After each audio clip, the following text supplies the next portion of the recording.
আমাদের প্রথম পরিচয় হয়েছিল ফেসবুকে ২০১৮ সালে। অচেনা দুজন মানুষের কথোপকথন ধীরে ধীরে আপন হয়ে উঠেছিল। তারপর একদিন সাহস করে আমরা প্রথমবার দেখা করলাম পার্কে। সেই মুহূর্ত থেকেই আমাদের গল্পের সত্যিকারের শুরু।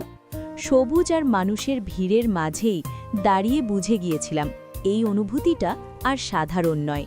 তারপর থেকে আমাদের দেখা হওয়াটাই যেন অভ্যাস হয়ে দাঁড়ালো। শিয়ালদহ স্টেশনে আমরা অনেকবার দেখা করেছি। অগণিত মানুষের ভিড়ের মধ্যেও চোখ দুটো প্রতিবারই একে অপরকে খুঁজে পেয়েছে। সেখান থেকে একসঙ্গে ট্রেনে যাওয়া, রেস্টুরেন্টে খেতে বসা, প্রতিটা ছোট মুহূর্তই যেন ধীরে ধীরে আমাদের আরও কাছাকাছি এনে দিচ্ছিল। কথা কম ছিল, কিন্তু নীরব হাসি আর উষ্ণ সেই মুহূর্তগুলো আজও হৃদয়ে লেগে আছে।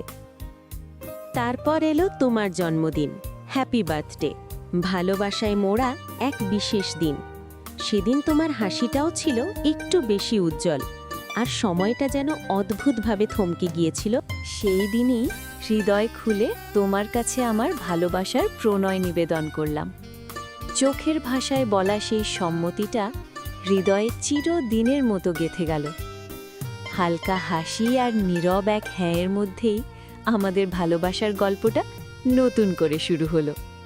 ভালোবাসার সব প্রতিশ্রুতি ছুঁয়ে তারপর তোমার আর আমার বিয়ে হলো 10ই ফেব্রুয়ারি 2020। আর সেই মুহূর্ত থেকে শুরু হলো আমাদের একসঙ্গে পথ চলার নতুন গল্প।